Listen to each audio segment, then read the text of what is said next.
Assalamualaikum warahmatullahi wabarakatuh. Yeha. Teman-teman, ayah bunda dan teman-teman guru, terima kasih ya sudah mengklik channel Kak Nur.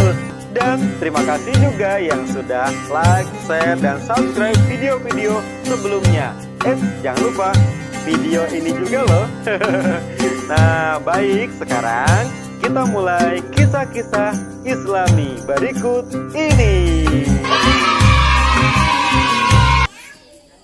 Unjun qidan baqa mukhalafatu lil hawadisi qiyamu binafsi wa daniya qudra irada ilmu ayat sabab basar kalam qadiran muridan aliman ayat sami'an basiran mutakaliman subhanallah walhamdulillah wa la ilaha illallah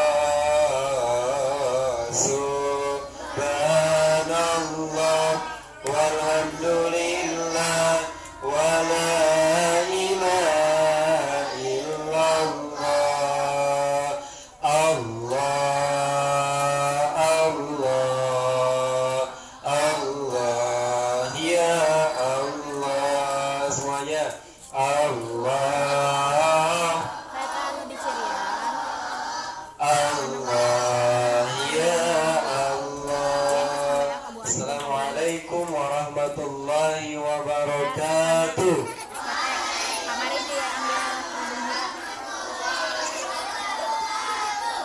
Di malam Jumat yang penuh berkah ini, insya Allah kita akan berkenalan dengan salah seorang sahabat Nabi yang dijamin masuk dijamin masuk Kira-kira kalau kita yang dijamin masuk surga seneng gak?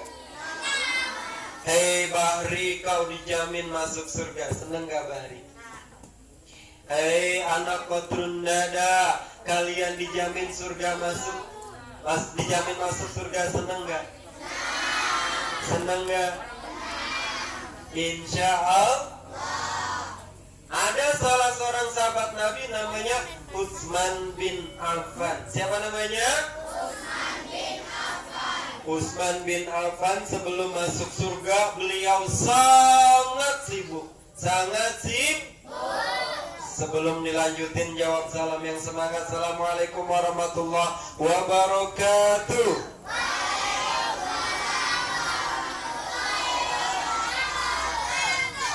Utsman bin Affan sibuk berbisnis. Apa teman-teman? Utsman bin Affan ketika pulang ke kampung halamannya. Di mana kampung halamannya? Di mana? Di kampung. Kampung halamannya adalah Mekah. Jadi Utsman bin Affan sering keluar kota, sering keluar negeri, bisnismen. Wih, alhamdulillah. Pas pulang ke kampungnya, Utsman bin Affan punya bibi. Punya apa?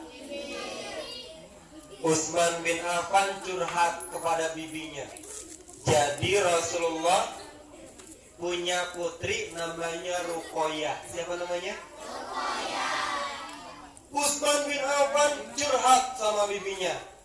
Bi, ya Utsman, ada apa? Bi, saya menaruh hati sama Ruqayyah. Saya tertarik sama Ruqayyah. Malah tepuk tangan. Yang jatuh cinta siapa? Yang tepuk tangan siapa? Usman curhat, Bi. Saya seneng sama Ruqayyah putri Rasulullah. Wah, kata bibinya, cocok. Cocok seandainya engkau jadian, bukan pacaran ya, jadian menikah dengan putri yang namanya Muhammad. Dia adalah orang yang baik. Udah sono. Masa orang Arab bilangnya udah sono? Udah cepetan. Ngapain, Bi? Ya lamar. Kata Usman, ntar aja, Bi. Ntar aja. Kenapa nggak buru-buru? Ntar keburu disamber sama geledek. Putri Rasulullah katanya disamber sama geledek. Enggak ya. Namanya Ruqayyah. Hai Usman, buruan kalau engkau memang suka sama Ruqayyah, buruan samber apa? Buruan keburu dilamar sama orang. Kata Usman apa? Bi, entar aja ngelamarnya. Entar aja ngelamarnya. Saya lagi sibuk bisnis. Saya lagi sibuk bisnis. Entar aja. Saya lagi ngejar target. Wow, bisnisnya. Ya, kenapa nggak sekarang? Entar aja. Akhirnya apa? Utsman bin Affan pergi lagi berdagang ke negeri orang, dan ketika Utsman pergi, Ruqayyah didatangi oleh seorang pemuda namanya Utbah. Dia adalah putranya Abu Lahab. Abu Lahab datang berdua sama anaknya namanya Utbah. Datang kuceluk cilukba. Tadi kesambar geledek, sekarang kuceluk cilukba. Datang berdua ngapain?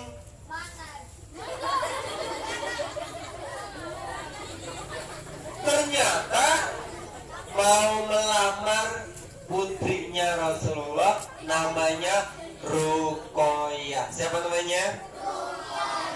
Ya, Utsman diduluin sama Utbah.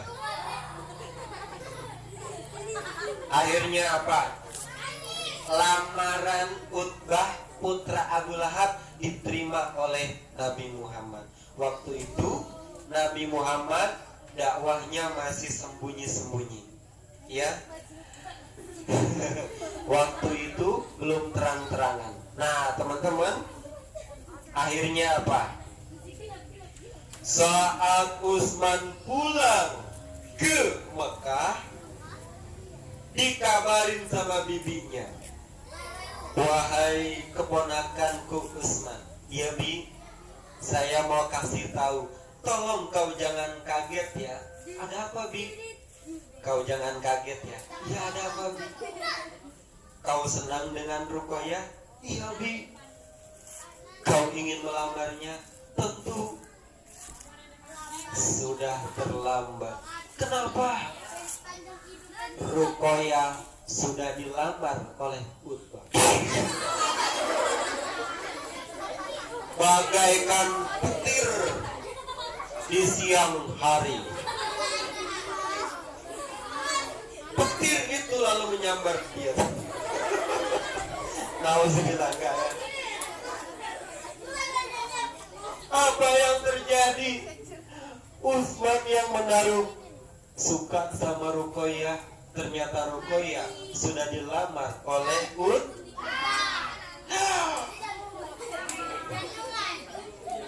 Wahai Utsman ponakanku, Bagaimana?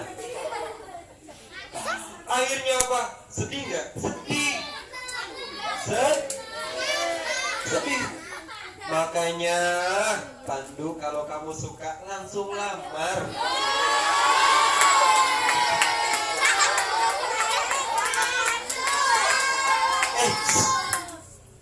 Juan, kalau kau ada yang kau suka di sini, langsung bilang sama orang tuanya. Tapi nanti, jangan sekarang. Kalau kau suka dibilang oke. Yang ada apa? Ntar kalau kita suka tunda-tunda, akhirnya diambil dicomot akhirnya apa? Kata Usman, baiklah Bi, belum rezeki saya. Terus gimana? Biar saya lupa sama Ruqayyah, saya mau dagang lagi. Saya mau sibuk berdagang supaya saya lupa sama Ruqayyah. Biar saya nggak inget Ruqayyah, saya harus cari kesibukan. Tuh, Usman cari kesibukan biar melupakan Ruqayyah. Jangan kayak kita begitu. Yang kau sukai sudah dilamar orang, langsung nyari tambang. Tambang diikat di pohon cabai. Lalu bunuh diri. Langsung bikin tulisan sebelum bunuh diri. Gara-gara Ruqayyah.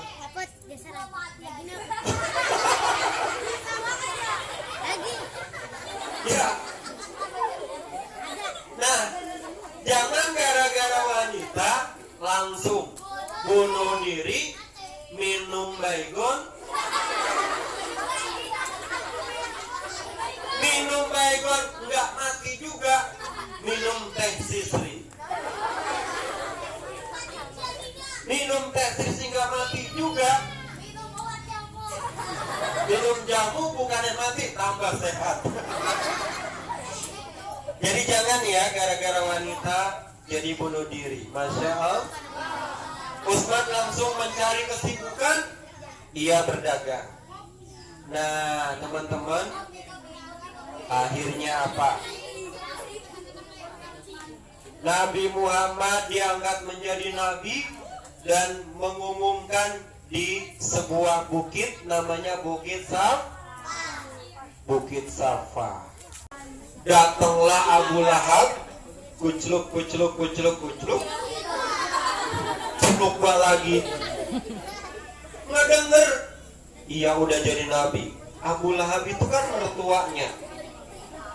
mertuanya anaknya, berarti besannya Nabi Muhammad. Marah dia.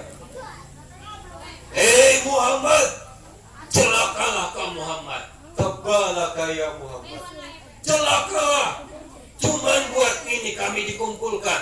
Celakalah. Nabi Muhammad mau berdakwah dibilang celaka.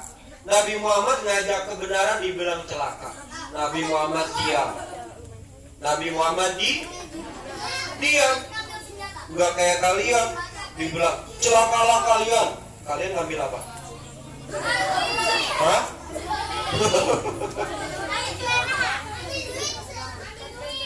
Ambil batu terus ditimpuk ya. Tapi Nabi Muhammad tidak. Beliau diam. Lalu datanglah ayat yang berbunyi tabbat yada abi lahabim ma'aghnanu malu wa ma. Dijawab sama Allah, yang celaka bukan Nabi Muhammad, yang celaka adalah Abu. Sekali lagi, yang celaka adalah Abu.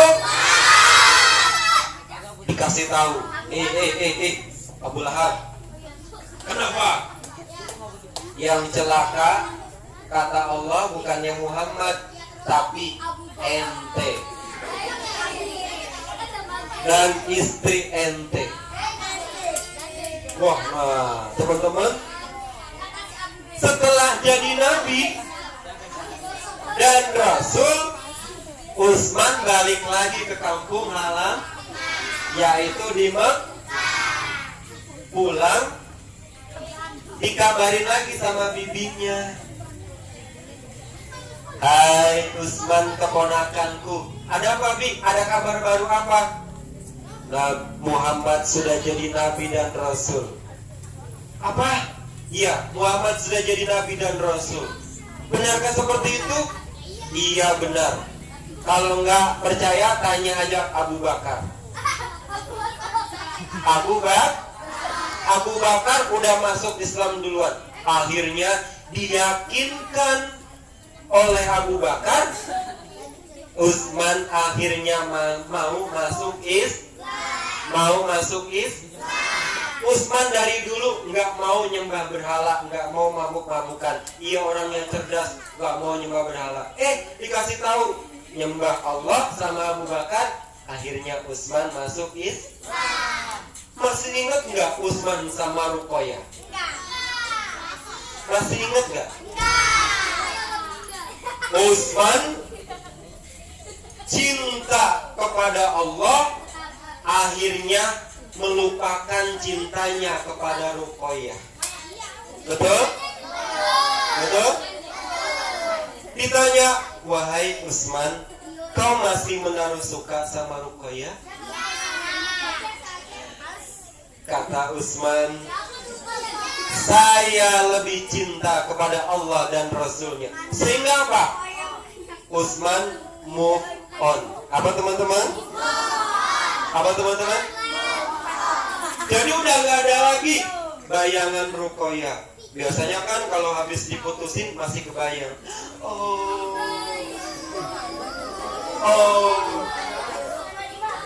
Utsman sudah move on. Cintanya kepada Allah dan Rasul mengalah. Bisa Ruqayyah bisa kalah. Cinta kepada Ruqayyah bisa kalah karena cinta kepada Allah dan Rasul. Terus teman-teman, gimana Abu Lahab? Tangan di atas, coba. Tangan di samping, tangan di depan, duduk yang rapi. Tangan di atas, tangan di samping, tangan di depan, duduk yang rapi. Cepat, tangan di atas. Yang cepat, tangan di depan. Lanjut. Abu Lahab dikasih tahu, yang celaka adalah kau Abu Lahab, bukannya Muhammad. Abu Lahab marah. Dan dia bilang kepada anaknya yang bernama Utbah. Kan anaknya nikah sama anak Nabi, namanya Ruqayyah. "Hai Utbah." Ya, kalau orang sini, "Ada apa be?" gitu ya. "Ada apa Pak?" "Hei Utbah, ceraikan Ruqayyah, biar Muhammad malu." Nah, tujuannya apa? Menceraikan anaknya itu supaya Nabi Muhammad dipermalukan oleh orang lain. "Ceraikan anak Muhammad, ceraikan anak Muhammad yang namanya Ruqayyah." Tuh, Abu Lahab niatnya mau merendahkan Nabi Muhammad, mau bikin malu Nabi Muhammad. Akhirnya datang tuh Abu Lahab sama anaknya, mau bilang ingin menceraikan anaknya. Datang loh, kucluk,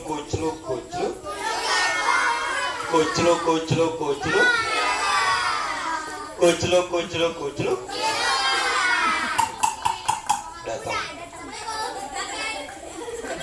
"Hei Muhammad." Nabi Muhammad menghadapinya dengan tenang. "Ada apa?" "Saya mau bilang bahwa, ayo anakku bilang." "Bilang apa?" Yang tadi Bapak sampaikan." "Oh iya, apa?" Yang tadi. Iya. Yang tadi. "Wahai mertuaku." Nah, Nabi Muhammad kan mertuanya. "Hari ini saya mau ceraikan Ruqayyah." Nah teman-teman, Tujuannya apa? Mempermalukan Nabi Muhammad. Ya Allah, segitu jahatnya Abu Lahab sama Nabi Muhammad. Nah, selang beberapa hari Utsman pulang dari dagang. Pulang dari dagang, bibinya ngasih informasi lagi. Wahai keponakanku, ada berita yang menggembirakan. Apa wahai bibiku?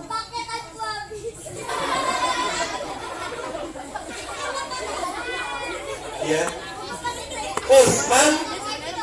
Utsman dapat apa tadi? Dapat kabar gembira. Hai Utsman, keponakanku, kamu tahu nggak? Ada kabar gembira. Apa itu hai bibiku?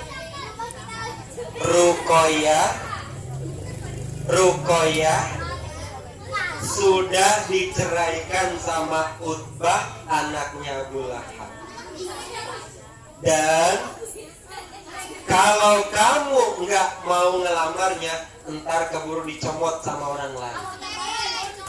Akhirnya apa? Utsman buru-buru melamar Ruqayyah. Masya Allah, dulu Utsman pernah suka sama siapa? Ruqayyah. Tapi terhalang sama si Utbah tadi. Yang namanya jodoh,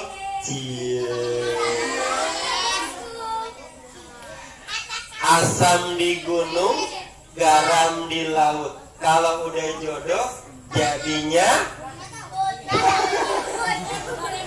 tuh teman-teman, emang dasar udah jodoh, karunia Allah. Akhirnya Utsman menikah dengan Ruqayyah. Tepuk tangan semuanya. Jadi siapa? Utsman itu adalah menantunya Nabi Muhammad Sallallahu Alaihi. Tahu nggak teman-teman? Ternyata Ruqayyah dapat jodoh Utsman, dan Utsman itu orang kaya, bangsawan, orang yang dermawan. Pokoknya kalau di Indonesia namanya miliarder. Semua orang kagum. Wih, Ruqayyah